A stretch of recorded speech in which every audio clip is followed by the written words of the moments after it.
Here's video 3 on 5.3. So we're going to talk about trapezoids. First thing for us to remember is what a definition of a trapezoid is. Okay, so here's the picture. Here's a definition. It's a quadrilateral with exactly one pair of parallel sides. Okay, so we usually call those the bases, right? Anything else can really happen with these non-parallel sides, right? But that's what a trapezoid is. Quadrilateral, 4 sides, and one pair of sides is parallel. So I'm going to write that down, and then we'll get into the properties. One other thing to notice, I guess, is that we call the base angles the angles that that are formed between the parallel sides. Okay. So really, everything here is a base angle. So I don't know if it's a very good definition, but that's just pointed out in the book, all right?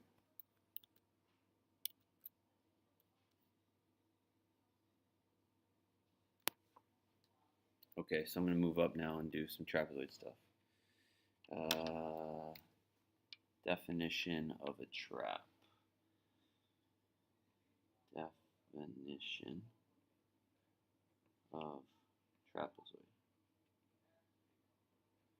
Okay, so this thing is a quadrilateral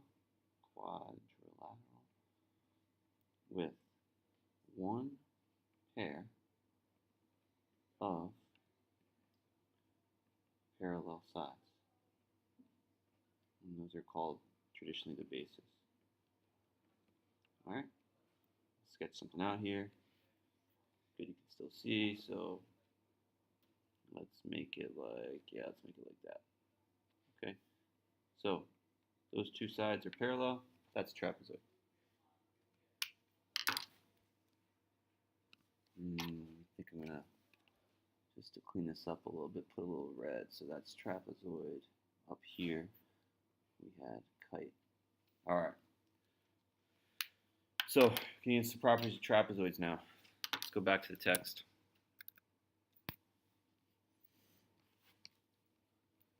Alright, trapezoid consecutive angles conjecture. The consecutive angles between the bases of a trapezoid are blip, right? So what this is asking is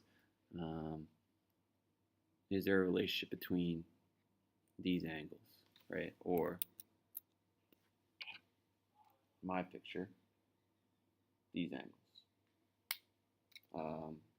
Sorry, let me be careful here. These angles, right?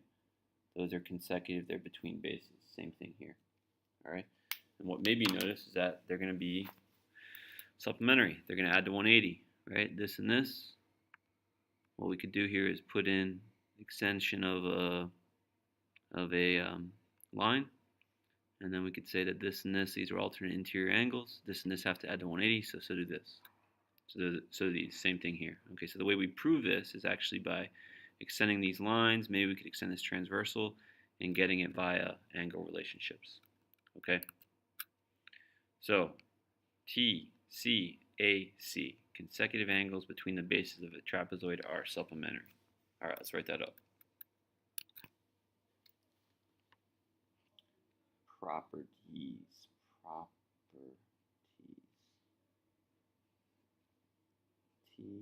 TCAC. Trapezoid, consecutive angles, conjecture. Alright, I need to adjust this. 1 second here. Let me get some room so you guys can see. Okay, so this says that consecutive angles between bases, that's key. Okay, it's not saying these angles. The consecutive angles between bases, so these and these.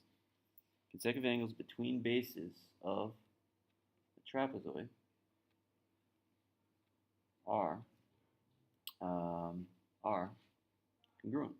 No, sorry, are supplementary. It's a good thing I'm writing this down because, as normal, you guys don't want to go by what I say sometimes. Sometimes it's inaccurate. Consecutive angles between bases of a trapezoid are supplementary. Boom, boom. All right. What's next?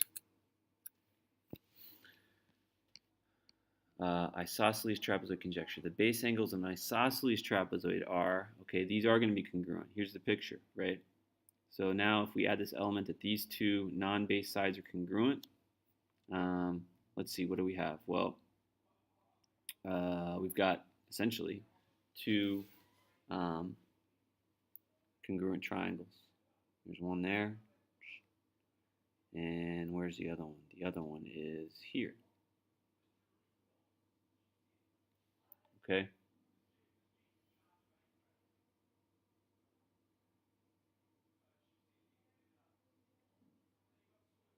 So I'm thinking about whether or not we should prove this. We'll skip the proof for now, okay? But if yeah, we have an isosceles trapezoid, kind of like with a isosceles triangle, all right?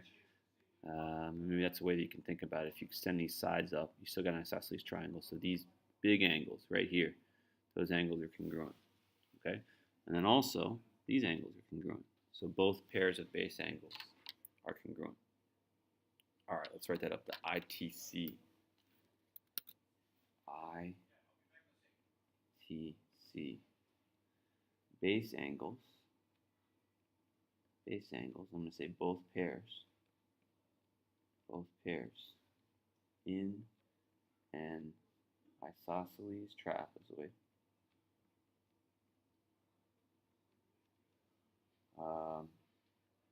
just going to fit are congruent.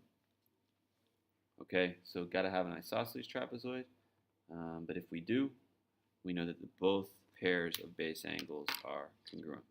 Okay, and I should say it's not that all four are congruent, right? It's just the two angles in each pair, all right? So it's not all four. I'm going to say that, not all four. But that makes sense because of this, right? They're not all going to be congruent because then maybe they're not adding to 180. Okay, let's go back, see if we have some more properties. The diagonals in an isosceles trapezoid, so these are going to be congruent as well. Okay, we got to switch to the back side of this paper, but yep, we also can show that with triangles. We're not going to do the proof right now. We just want to be able to see the properties and use them. Okay, so the ITDC.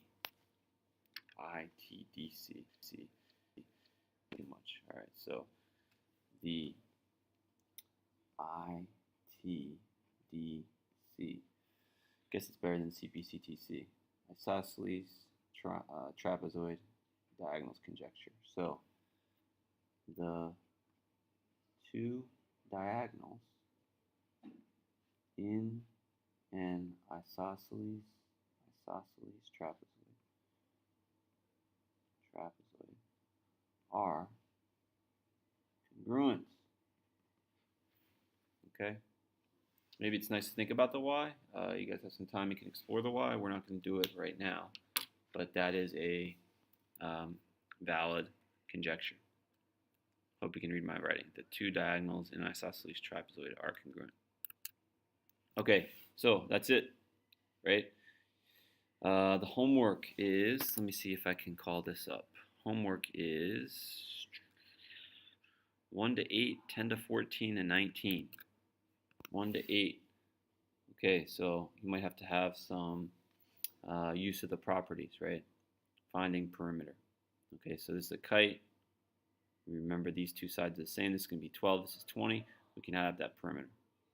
Okay, we've also got some properties with angles, right? Remember these angles are congruent because they're the non-vertex angles.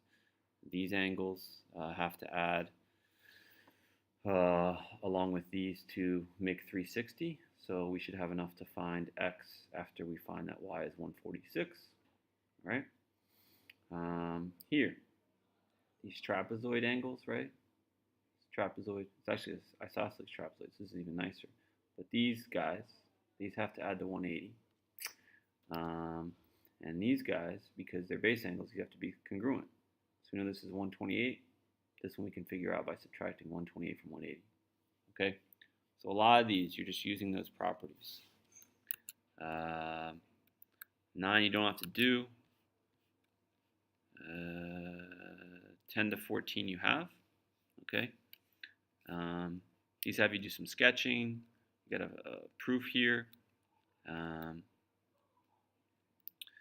And just, yeah, getting you comfortable with the notation and drawing out these shapes. Okay. 14 is a construction. So hopefully you still have your compass or you have it at home. You're going to make a kite here. And the question is, how many different kites could you have, right? Remember, it looks like you have the diagonals here, BE and EN. Okay, so these are going to perpendicularly cross, right?